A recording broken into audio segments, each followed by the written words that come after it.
Good evening money persons, welcome to daily మనిషి number 831. ఈరోజు daily మనిషిలో మార్కెట్లో ఉన్న ఇంపార్టెంట్ అప్డేట్స్ అన్ని వన్ బై వన్ క్విక్గా డిస్కస్ చేసేద్దాం. ముందుగా మార్కెట్ అప్డేట్ చూసినట్లయితే ఈ రోజు సెషన్లో సెన్సెక్స్ 149 పాయింట్స్ పెరిగి 76,606 పాయింట్స్ కి క్లోజ్ అయినట్లయితే నిఫ్టీ 58 పాయింట్స్ పెరిగి 23,322 పాయింట్స్ కి క్లోజ్ అయింది. అండ్ ఈ రోజు సెషన్లో మిడ్ క్యాప్ ఇండెక్స్ 1.07% పెరిగినట్లయితే స్మాల్ క్యాప్ ఇండెక్స్ 0.95% పెరిగింది అండ్ బ్యాంక్ నిఫ్టీ 0.38% పెరిగింది. అండ్ ఈ రోజు నైట్ కి ఇన్వెస్టర్స్ ట్రాక్ చేయవలసినటువంటి ఒక ఇంపార్టెంట్ ఈవెంట్ ఉన్నది. మనం ముందుగానే మాట్లాడుకున్నాం కదా, జూన్ 11th and 12th అంటే నిన్న అండ్ ఈ రోజు యుఎస్ ఫెడ్ మీటింగ్ జరుగుతున్నది. ఈ ఫెడ్ మీటింగ్ అవుట్కమ్ ఈ రోజు నైట్ కి రానున్నది. సో యుఎస్ ఫెడ్ దగ్గర నుంచి ఈసారి యుఎస్ లోని ఇన్ఫ్లేషన్ రిలేటెడ్ గా అండ్ అలాగే మార్కెట్ కి రేట్ కట్స్ రిలేటెడ్ గా కూడా ఎక్స్పెక్టేషన్స్ ఉన్నాయి కదా. సో ఇయర్ లోని రేట్ కట్స్ రిలేటెడ్ గా కూడా యుఎస్ ఫెడ్ దగ్గర నుంచి ఎటువంటి కామెంట్స్ వస్తాయి అన్నది ఇన్వెస్టర్స్ ట్రాక్ చేయడం ఇంపార్టెంట్. ఒకవేళ యుఎస్ ఫెడ్ దగ్గర నుంచి ఎటువంటి నెగిటివ్ కామెంట్స్ లేనట్లయితే ఓకే, అలా కాకుండా యుఎస్ ఫెడ్ దగ్గర నుంచి ఈ రోజు నైట్ కి ఏదైనా నెగిటివ్ కామెంట్స్ కనుక వచ్చినట్లయితే రేపు మన మార్కెట్ లోని కొంత ప్రెషర్ కనపడేటువంటి అవకాశం ఉన్నది. సో ఇన్వెస్టర్స్ ఈ ఈవెంట్ ని ట్రాక్ చేయడం important. Next SEBI CNBC Awaaz లోని ప్రీవియస్ గా వర్క్ చేసినటువంటి యాంకర్ అయినటువంటి ప్రదీప్ పాండ్యా గారిని అండ్ ఆయనతో పాటు హిందీ బిజినెస్ న్యూస్ ఛానల్ తోని అసోసియేట్ అయినటువంటి టెక్నికల్ అనలిస్ట్ అయిన అల్పేష్, వీళ్ళిద్దరిని కూడా సెక్యూరిటీస్ మార్కెట్ నుంచి 5 years పాటు బ్యాన్ చేయడం జరిగింది. వీళ్ళతో పాటుగా మరొక 6 అదర్ ఎంటిటీస్ ని కూడా సెక్యూరిటీ మార్కెట్స్ నుంచి 5 years పాటు బ్యాన్ చేస్తూ 10 లక్షల రూపాయల పెనాల్టీ విధించింది. దీనికి రీజన్ ఏంటంటే ఈ సిఎన్బిసి ఆవాజ్ లోని పనిచేసినటువంటి న్యూస్ యాంకర్ పాండ్యా గారు ఎవరైతే ఉన్నారో ఇతను అప్కమింగ్ స్టాక్ రికమెండేషన్స్ లాంటి కాన్ఫిడెన్షియల్ ఇన్ఫర్మేషన్ ని ఈ అల్పేష్ గారికి ముందుగానే షేర్ చేయడం జరిగింది. దాంతో ఈ అల్పేష్ ఆయనకి చెందినటువంటి రిలేటెడ్ ఎంటిటీస్ ఉంటాయి కదా, వాటి ద్వారా ఆ స్టాక్స్ లోని ముందుగానే పొజిషన్ తీసుకుని దాని తర్వాత ఆ స్టాక్స్ ని రికమెండ్ చేస్తారు కదా. రికమెండ్ చేసాక స్టాక్స్ అమాంతం పెరుగుతాయి. ఇలా పెరిగిన తర్వాత ఆ స్టాక్స్ ని అమ్మేయడం ద్వారా ప్రాఫిట్ బుక్ చేసుకున్నారని చెప్పి సెబీ ఇన్వెస్టిగేషన్ లో బయటపడింది. సో ఇలా ఇన్సైడర్ ఇన్ఫర్మేషన్ లీక్ చేయడం ద్వారా వీళ్ళు ప్రాఫిట్స్ పొందినట్టుగా గుర్తించినటువంటి సెబీ ఈ న్యూస్ యాంకర్ తో పాటుగా టెక్నికల్ అనలిస్ట్ ని అండ్ వాళ్ళకి సంబంధించినటువంటి 6 అదర్ ఎంటిటీస్ ని కూడా బ్యాన్ చేయడం జరిగింది. సో అందుకని టీవీ ఛానల్స్ లో కావచ్చు, యూట్యూబ్ ఛానల్స్ లో కావచ్చు, లేదా వేరే అదర్ సోషల్ మీడియా ప్లాట్ఫామ్స్ లో కావచ్చు, ఎక్కడైనా సరే స్టాక్ రికమెండేషన్స్ ఏవైతే వస్తుంటాయో వాటిని చూసి బ్లైండ్ గా మన ఇన్వెస్ట్మెంట్ డిసిషన్ అనేది తీసుకోకూడదు. ఇంక్లూడింగ్ మేము కూడా ఏదైనా సెక్టర్ రిలేటెడ్ గా స్టాక్స్ రిలేటెడ్ గా డిస్కస్ చేసినా కూడా వాటిలోని బ్లైండ్ గా ఇన్వెస్ట్ చేసేయకుండా ఆ కంపెనీస్ రిలేటెడ్ గా ఒకసారి కంప్లీట్ గా అర్థం చేసుకుని వాటి రిలేటెడ్ గా ఫర్దర్ గా రీసెర్చ్ చేశారనుకోండి, ఆ కంపెనీ గురించి మీకు డీటెయిల్ గా అర్థం అవుతుంది. ఆ డీటెయిల్ గా అర్థం అయిన తర్వాత మీకు అప్పటికి ఇన్వెస్ట్మెంట్ రిలేటెడ్ గా ఆ కంపెనీ మీద కాన్ఫిడెన్స్ ఉంటేనే ఇన్వెస్ట్ చేయాలి తప్ప ఇలా ఎవరో రికమెండ్ చేశారు కదా అని చెప్పి ఏవి పడితే అటువంటి స్టాక్స్ లో మనం ఇన్వెస్ట్ చేసినట్లయితే అల్టిమేట్ గా మనం ఇన్వెస్ట్ చేసేటువంటి డబ్బుల్ని కోల్పోయేటువంటి ప్రమాదం ఉన్నది. అందుకని ఏవైనా స్టాక్స్ లో అది ఇన్వెస్ట్ చేసేటప్పుడు మనం జాగ్రత్తగా ఉండడం అన్నది చాలా ఇంపార్టెంట్. నెక్స్ట్ నేను యాంఫీ వాళ్ళు మే మంత్ మ్యూచువల్ ఫండ్ డేటాను రిలీజ్ చేశారు కదా. ఈ మే మంత్ లోని ఈక్విటీ ఫండ్స్ లోకి ఫ్లోస్ అయితే బాగానే పెరిగాయి అండ్ అలాగే ఎస్ఐపి బుక్ కూడా బాగానే గ్రో అయింది. కాకపోతే ఎస్ఐపి స్టాపేజ్ రేషియో అన్నది మే మంత్ లో బాగా పెరిగింది. దీని లాంగ్ టర్మ్ యావరేజ్ 0.51 గా ఉంటే అది మే మంత్ లోని 0.88 ని టచ్ చేయడం జరిగింది. ఇలా ఎస్ఐపి స్టాపేజ్ రేషియో ఇంతలా పెరగడానికి వీళ్ళు చెప్తున్నటువంటి రీజన్స్ ఏంటంటే ఎవరిదైనా 3 months కంటిన్యూస్ గా ఎస్ఐపి డెబిట్ అవ్వకుండా బౌన్స్ అవుతుంది అనుకోండి, అటువంటి సందర్భంలోని సెబీ రూల్స్ ప్రకారం 4th month నుంచి ఆ ఎస్ఐపి ఆటోమేటిక్ గా ఆగిపోతుంది. అండ్ దాంతో పాటుగా డిజిటల్ ప్లాట్ఫామ్స్ కూడా జనరల్ ఎలక్షన్స్ ఉండడం వల్ల ప్రమోషన్స్ అవి సరిగ్గా చేయలేదని అండ్ ఇవే కాకుండా సెబీ కొన్ని రూల్స్ తీసుకొచ్చింది కదా ఇన్వెస్టర్స్ రిలేటెడ్ గా, కేవైసీ వాలిడేషన్ రూల్, ఇటువంటి రూల్స్ తీసుకొచ్చింది కదా. ఇటువంటి రూల్స్ వల్ల కూడా ఇన్వెస్టర్స్ ఈ మే మంత్ లోనే కొంత ఇబ్బంది పడ్డారు. సో ఆ ఇబ్బంది పడడం వల్ల చాలా మంది సిప్స్ అయితే ఆగిపోయాయని, సో ఈ సిప్స్ ఇలా ఆగడం వల్లనే మే మంత్ లో ఎస్ఐపి స్టాపేజ్ రేషియో అయితే పెరిగినట్లుగా వీళ్ళు షేర్ చేస్తున్నారు. సెబీ సడన్ గా ఇటువంటి రూల్స్ తేవడం వల్ల ఇన్వెస్టర్స్ అయితే కొంత ఇబ్బంది పడ్డారు. బట్ మెల్లమెల్లగా ఆ ప్రాసెస్ ఏదైతే ఉందో చాలా మంది ఇన్వెస్టర్స్ అయితే ఫినిష్ చేసుకుంటూ వస్తున్నారు కాబట్టి త్వరలోనే ఎస్ఐపి స్టాపేజ్ రేషియో తగ్గేటువంటి అవకాశం ఉన్నది. డైలీ మార్కెట్ లో వచ్చేటువంటి ఇటువంటి ఇంపార్టెంట్ అప్డేట్స్ ని మీతో డీటెయిల్ గా షేర్ చేయడానికి మన మనీ పర్స్ టీమ్ ఏవైతే ఎఫర్ట్స్ పెడుతుందో ఆ ఎఫర్ట్స్ కనుక మీకు హెల్ప్ఫుల్ అవుతున్నట్లయితే ఈ వీడియోని మర్చిపోకుండా లైక్ చేయడానికి ప్రయత్నించండి. నెక్స్ట్ బర్డ్ ఫ్లూ రిలేటెడ్ గా WHO వాళ్ళ దగ్గర నుంచి ఒక ఇంపార్టెంట్ న్యూస్ వచ్చింది. జనరలీ బర్డ్ ఫ్లూ అన్నది బర్డ్స్ లో వస్తుంటుంది కదా, కానీ ఇది హ్యూమన్స్ కి కూడా వ్యాపిస్తుందని ఇప్పుడు మన ఇండియాలోని హ్యూమన్ బర్డ్ ఫ్లూ కేసును అయితే WHO వాళ్ళు కన్ఫర్మ్ చేశారు. ఈ కేసు కల్కటాలో ఉన్నటువంటి ఒక 4-year చైల్డ్ లోనైతే బయటపడింది. ఇలా బర్డ్ ఫ్లూ ఒకవేళ హ్యూమన్స్ లో వచ్చినట్లయితే వాళ్ళ ఆరోగ్యం బాగా దెబ్బతినేటువంటి అవకాశం ఉంటుంది కాబట్టి అందరూ కూడా చాలా జాగ్రత్తగా ఉండాలని చెప్పి WHO సూచిస్తుంది. ఈ బర్డ్ ఫ్లూ వచ్చిందని సిమ్టమ్స్ ఎలా ఉంటాయంటే మనకి కళ్ళ కలకలు రావడం అండ్ దీంతో పాటు గ్యాస్ట్రో ఇంటెస్టైనల్ సిమ్టమ్స్ లాంటివి అయితే వస్తుంటాయి. ఇటువంటి ఇటువంటివి వచ్చినట్లయితే ఒకసారి చెక్ చేసుకోవడం బెటర్ అని చెప్పి WHO సూచిస్తుంది. అండ్ అంతేకాకుండా ఈ ఇన్ఫెక్షన్ మనకి రాకుండా కొన్ని చిన్న చిన్న జాగ్రత్తలు తీసుకోవాలని చెప్పి కూడా వీళ్ళు సూచిస్తున్నారు. అంటే ఏం లేదు, కోవిడ్ టైంలో మనం ఎలా జాగ్రత్తగా ఉండేవాళ్ళం, బయటకు వెళ్ళి వచ్చినట్లయితే సోప్ తో హ్యాండ్ వాష్ అది చేసుకునే వాళ్ళం కదా, ఆ తర్వాత ఏదైనా ఫుడ్ అది తినేవాళ్ళం. సో ఇప్పటి నుంచి కూడా అలా బయటకు అది వెళ్ళి వచ్చినట్లయితే కంపల్సరీ సోప్ తోనే హ్యాండ్ వాష్ చేసుకోమంటున్నారు. అండ్ అంతేకాకుండా వైరస్ సోకినటువంటి యానిమల్స్ అండ్ బర్డ్స్ ఏవైతే ఉంటాయో వాటి దగ్గర నుంచి కొంచెం దూరంగా ఉండాలి. అంటే వాటి కాంటాక్ట్ లోకి మనం వెళ్ళినట్లయితే వాటి నుంచి ఆ వైరస్ మనకి సోకేటువంటి అవకాశం ఉన్నదని షేర్ చేస్తున్నారు. సో ఇటువంటి చిన్న చిన్న స్టెప్స్ తీసుకోవడం ద్వారా ఈ బర్డ్ ఫ్లూ హ్యూమన్స్ కి పాస్ అవ్వకుండా జాగ్రత్త పడచ్చు అని చెప్పి వీళ్ళు మెన్షన్ చేయడం జరిగింది. సో ఒకవేళ మీరు బయటకు వెళ్తుంటారు కదా, చాలా చోట్లకి చికెన్ షాప్స్ కి వాటికి వెళ్తుంటారు కదా, అలా వెళ్తున్నట్లయితే వచ్చిన తర్వాత ఒకసారి మీ హ్యాండ్స్ వాష్ చేసుకోవడం, ఫేస్ వాష్ చేసుకోవడం ఇటువంటివన్నీ చేసుకుని ఆ తర్వాతే ఫుడ్ అది తీసుకోవడానికి ప్రయత్నించండి. నెక్స్ట్, గవర్నమెంట్ ఆఫ్ ఇండియా కొన్ని రకాల గోల్డ్ జ్యువెలరీ ఇంపోర్ట్స్ పైన అయితే రిస్ట్రిక్షన్ విధించడం జరిగింది. యాక్చువల్లీ ఫైనాన్షియల్ ఇయర్ 23లోని మన ఇండియాలోకి $51.51 మిలియన్ వర్త్ గోల్డ్ జ్యువెలరీని ఇంపోర్ట్ చేసుకున్నట్లయితే అది ఫైనాన్షియల్ ఇయర్ 24 నాటికి $1.55 బిలియన్ కి పెరిగింది. అంటే ఫైనాన్షియల్ ఇయర్ 23తో కంపేర్ చేస్తే ఫైనాన్షియల్ ఇయర్ 24లోని మన ఇండియాలో గోల్డ్ జ్యువెలరీ ఇంపోర్ట్స్ 30 టైమ్స్ పెరిగాయి. సో ఈ గోల్డ్ జ్యువెలరీ ఇంపోర్ట్స్ మన కంట్రీలోకి ఇంతలా పెరిగిపోతుండడంతో వీటిని కంట్రోల్ చేసేందుకు గాను గవర్నమెంట్ ఆఫ్ ఇండియా ఇప్పుడు గోల్డ్ జ్యువెలరీ ఇంపోర్ట్స్ పైన రిస్ట్రిక్షన్స్ అయితే విధించారు. ఫైనాన్షియల్ ఇయర్ 24లోని మన ఇండియాలోకి గోల్డ్ ఇంపోర్ట్స్ అన్నిటికన్నా ఎక్కువగా UAE నుంచి చేసుకున్నారు. దాని తర్వాత ఇండోనేషియా, టాంజానియా అండ్ థాయిలాండ్ నుంచి ఎక్కువ ఇంపోర్ట్స్ రావడం జరిగింది. సో ఇంతలా గోల్డ్ జ్యువెలరీ ఇంపోర్ట్స్ మన కంట్రీలోకి పెరిగిపోతుండడంతో ప్రీవియస్ గా గోల్డ్ జ్యువెలరీ ఇంపోర్ట్స్ ఫ్రీ కేటగిరీలో ఉండేవి, దాన్ని ఇప్పుడు గవర్నమెంట్ రిస్ట్రిక్టెడ్ కేటగిరీలోకి తీసుకొచ్చింది. అంటే కంప్లీట్ గా బ్యాన్ చేయట్లేదు, బట్ కానీ ఈ గోల్డ్ జ్యువెలరీ ఇంపోర్ట్స్ ఇంతలా వస్తున్నాయి కదా మన కంట్రీలోకి, ఎందుకు వస్తున్నాయి, ఎవరికి వస్తున్నాయి అన్న దాని మీద గవర్నమెంట్ స్క్రూనిటీ చేసేటువంటి అవకాశం ఉన్నది. ఓన్లీ UAE తోని మనకు ఉన్నటువంటి ఫ్రీ ట్రేడ్ అగ్రిమెంట్ వలన UAE నుంచి చేసుకునేటువంటి ఇంపోర్ట్స్ అయితే అలో చేస్తున్నారు. కానీ అదర్ కంట్రీస్ నుంచి వచ్చేటువంటి gold studded with pearls, diamonds, precious stones and parts ఏవైతే ఉన్నాయో వీటన్నిటిని కూడా రిస్ట్రిక్టెడ్ కేటగిరీలోకి తీసుకొచ్చారు. కాబట్టి వీటిపైన గవర్నమెంట్ యొక్క స్క్రూనిటీ ఇక్కడ నుంచి పెరిగేటువంటి అవకాశం ఉన్నది.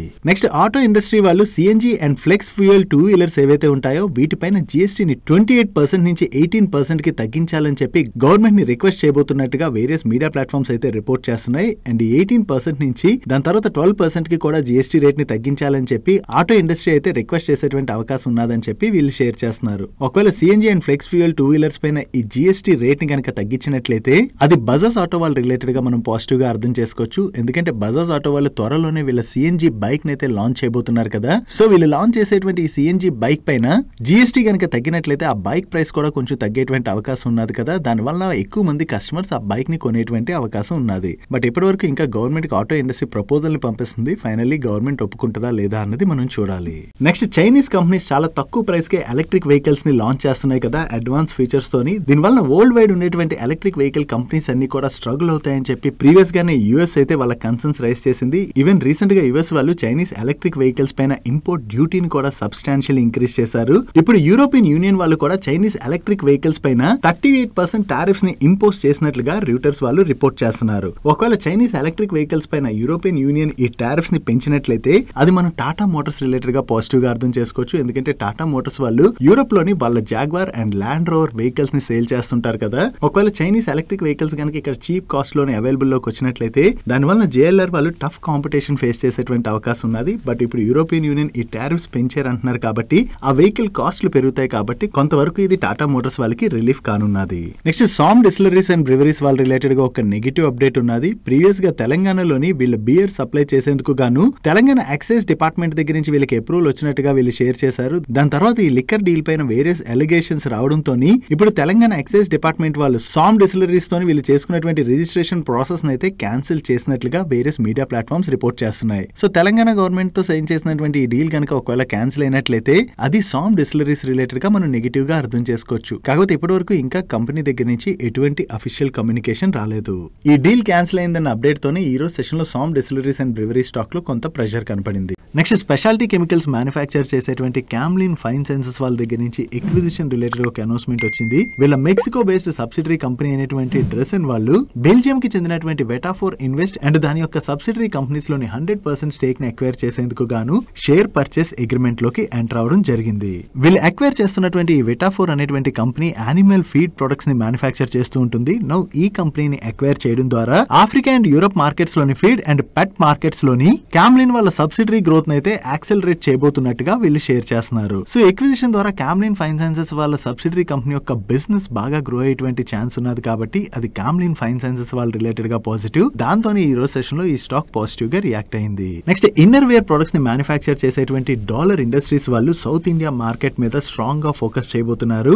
దీనికోసం అని చెప్పి వీళ్ళు మహేష్ బాబు గారిని వీళ్ళ బ్రాండ్ అంబాసిడర్ గా తీసుకోవడం జరిగింది. అండ్ 2027 కల్లా సౌత్ ఇండియాలోని వీళ్ళు 50 ఎక్స్క్లూజివ్ బ్రాండ్ అవుట్లెట్స్ ని ఓపెన్ చేస్తామని అండ్ 2024-25 ఫైనాన్షియల్ ఇయర్ లోని సౌత్ ఇండియాలోని వీళ్ళ సేల్స్ లోని 50% గ్రోత్ డెలివర్ చేయడానికి వీళ్ళు ఎయిమ్ గా పెట్టుకున్నట్లుగా షేర్ చేస్తున్నారు. సో వీళ్ళు సౌత్ ఇండియా మార్కెట్ మీద బుల్లిష్ గా ఉండడం అండ్ ఈ మార్కెట్ నుంచి వీళ్ళ సేల్స్ లోని ఈ ఇయర్ లో మంచి గ్రోత్ డెలివర్ చేస్తామని చెప్పి వీళ్ళ దగ్గర నుంచి అప్డేట్ రావడంతోనే మార్నింగ్ స్టాక్ ప్రైస్ లోని చాలా పాజిటివ్ మూమెంటం కనపడింది. కానీ దాని తర్వాత కూల్ ఆఫ్ అయిపోయింది. నెక్స్ట్ బ్యాంక్స్ కి digital and cash management solutions provide చేసేటువంటి AGS ట్రాన్సాక్ట్ టెక్నాలజీస్ వాళ్ళకి స్టేట్ బ్యాంక్ ఆఫ్ ఇండియా నుంచి ఫైనాన్షియల్ ఇయర్ 24 లోని ఒక మంచి ఆర్డర్ వచ్చింది. ఈ ఆర్డర్ లో భాగంగా వీళ్ళు ఇప్పుడు SBI వాళ్ళకి 1350 ATMs డిప్లాయ్మెంట్ అయితే స్టార్ట్ చేసినట్టుగా వీళ్ళు షేర్ చేస్తున్నారు. అండ్ ఈ టోటల్ ATMs యొక్క deployment financial year 25 first half కల్లా కంప్లీట్ అవుతుంది అని చెప్పి వీళ్ళు ఎక్స్పెక్ట్ చేస్తున్నారు. సో స్టేట్ బ్యాంక్ ఆఫ్ ఇండియాకి ATMs డిప్లాయ్మెంట్ వీళ్ళు స్టార్ట్ చేశారని చెప్పి అప్డేట్ తోనే ఈ రోజు సెషన్ లో ఈ స్టాక్ పాజిటివ్ గా రియాక్ట్ అయింది. నెక్స్ట్ హొనాసా కన్స్యూమర్ అదే మామా ఎర్త్ బ్రాండ్ నేమ్ తోని పర్సనల్ కేర్ ప్రొడక్ట్స్ ని సెల్ చేస్తుంటారు కదా, వీళ్ళు ఇప్పుడు రిలయన్స్ రీటైల్ వాళ్ళతోనే పార్ట్నర్షిప్ అనౌన్స్ చేశారు. ఈ పార్ట్నర్షిప్ లో భాగంగా రిలయన్స్ రీటైల్ వాళ్ళ స్మార్ట్ బజార్ స్టోర్స్ ఉంటాయి కదా, ఈ స్టోర్స్ లోని మామా ఎర్త్ యొక్క ప్రొడక్ట్స్ అయితే అవైలబుల్ లోకి తీసుకురాబోతున్నారు. సో రిలయన్స్ రీటైల్ యొక్క కస్టమర్స్ ఎవరైతే ఉంటారో వాళ్ళు ఈ స్టోర్స్ కు వెళ్ళినప్పుడు మామా ఎర్త్ ప్రొడక్ట్స్ ని కొనుక్కునేటువంటి అవకాశం ఉంటుంది కదా, దీని ద్వారా ఆఫ్లైన్ లో కూడా మామా ఎర్త్ వాళ్ళు వాళ్ళ సేల్స్ ని పెంచుకోవడానికి ప్రయత్నిస్తున్నారు. ఇది మామా ఎర్త్ వాళ్ళ రిలేటెడ్ గా మనం పాజిటివ్ గా అర్థం చేసుకోవచ్చు.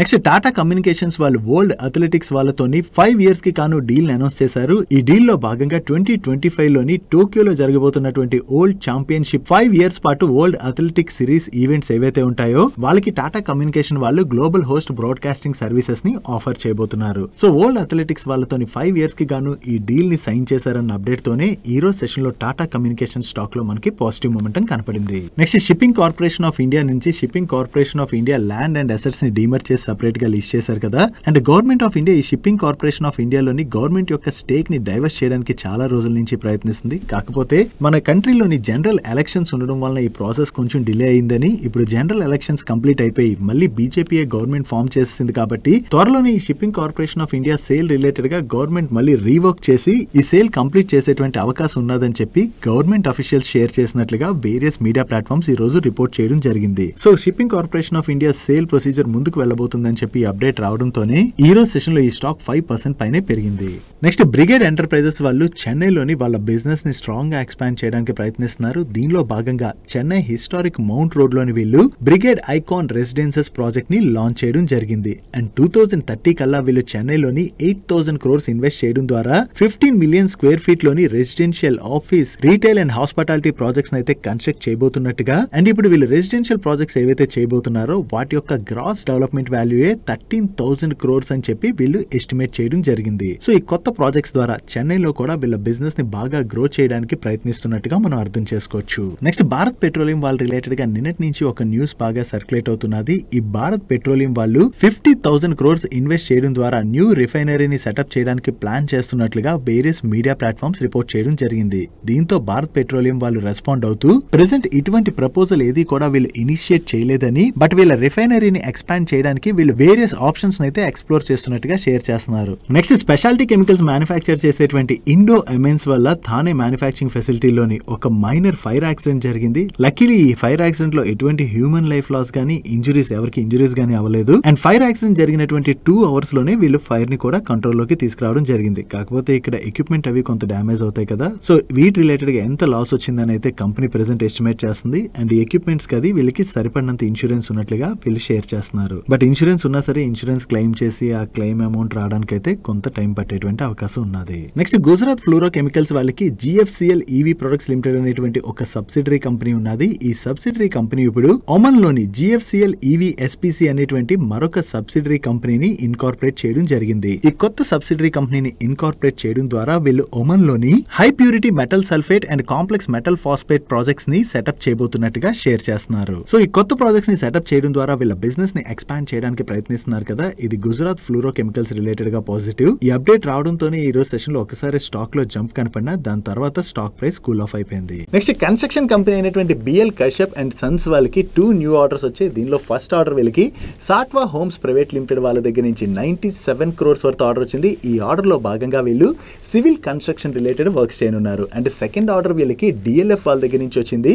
ఈ ఆర్డర్ వాల్యూ 927 crores. ఈ ఆర్డర్లో భాగంగా వీళ్ళు civil and composite steel structural works చేయనున్నారు. ఈ 2 ఆర్డర్స్ యొక్క క్యూములేటివ్ వాల్యూ చూసినట్లయితే 1000 crores పైనే ఉన్నది. ఈ కొత్త ఆర్డర్స్ తో కలుపుకుని వీళ్ళ ఆర్డర్ బుక్ 3545 crores కి రీచ్ అయింది. Next transportation, logistics and warehousing services offer చేసేటువంటి టీవీఎస్ సప్లై చైన్ సొల్యూషన్స్ వాళ్ళు one of the largest commercial vehicle manufacturer అయినటువంటి డైల్మర్ ట్రక్ వాళ్ళ దగ్గర నుంచి 5 years పీరియడ్ కి గాను లాంగ్ టర్మ్ కాంట్రాక్ట్ ని విన్ అవ్వడం జరిగింది. ఈ కాంట్రాక్ట్ లో భాగంగా ఈ డైల్మర్ ట్రక్ వాళ్ళకి వీళ్ళు సింగపూర్ లోని integrated supply chain solutions and services ని ఆఫర్ చేయనున్నారు. వీళ్ళు డైల్మర్ ట్రక్ నుంచి ఈ లాంగ్ టర్మ్ కాంట్రాక్ట్ విన్ అయ్యారన్న అప్డేట్ తోనే ఈ రోజు సెషన్ లో టీవీఎస్ సప్లై చైన్ స్టాక్ లో మనకి పాజిటివ్ మూమెంటం కనపడింది.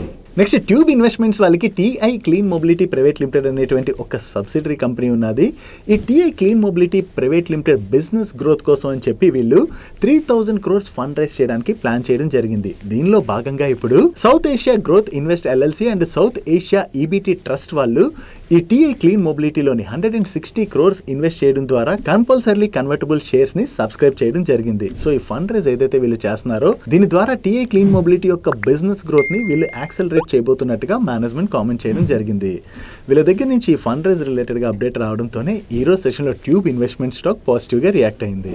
Next stainless steel manufacturing company అయినటువంటి రెమ్సన్ ఇండస్ట్రీస్ వాళ్ళు ప్రీవియస్ గా ఫేస్ వాల్యూ 10 గా ఉన్న వీళ్ళ స్టాక్ ని ఫేస్ వాల్యూ 2 గా స్ప్లిట్ చేయబోతున్నట్టుగా అనౌన్స్ చేశారు. అంటే రికార్డ్ డేట్ నాటికి ఎవరి దగ్గర అయితే ఈ కంపెనీ యొక్క 1 స్టాక్ ఉంటుందో అవి 5 స్టాక్స్ గా మారబోతున్నాయి. నౌ ఈ స్టాక్ స్ప్లిట్ యొక్క రికార్డ్ డేట్ ని వీళ్ళు జూలై 5th గా ఫిక్స్ చేయడం జరిగింది. సో మీలో ఎవరైనా ఈ స్టాక్ స్ప్లిట్ లో పార్టిసిపేట్ చేయాలనుకున్నట్లయితే జూలై 5th నాటికల్లా మీ డిమాట్ అకౌంట్ లోని ఈ షేర్స్ క్రెడిట్ అయి ఉండాలి. వీళ్ళ దగ్గర నుంచి స్టాక్ స్ప్లిట్ రిలేటెడ్ గా రికార్డ్ డేట్ రావడంతోనే ఈ రోజు సెషన్ లో ఈ స్టాక్ పాజిటివ్ గా రియాక్ట్ అయింది. That's it for today's daily munch. Guys ఈ రోజు డైలీ మంచ్ లో మే షేర్ చేసిన ఇన్ఫర్మేషన్ మీకు నచ్చినట్లయితే ఈ వీడియోని లైక్ చేయండి అండ్ ఈ video me friends and family members helpful అవుతుంటే ఈ వీడియోని వాళ్ళకి షేర్ చేయండి. అండ్ మీరు ఇదే ఫస్ట్ టైం మన మనీపర్ ఛానల్కి వచ్చి ఛానల్ ఇంకా సబ్స్క్రైబ్ చేయలేనట్లయితే ఇక్కడ ఉన్న ఛానల్ లోగో మీద క్లిక్ చేసి ఛానల్ సబ్స్క్రైబ్ చేసుకుంటూ పక్కన ఉన్న బెల్ ఐకాన్లోని ఆల్ నోటిఫికేషన్స్ యాక్టివేట్ చేసుకోండి. నేను చంద్రశేఖర్ పత్రి మరొక ఇంట్రెస్టింగ్ వీడియోతో కలుద్దాం. Good night.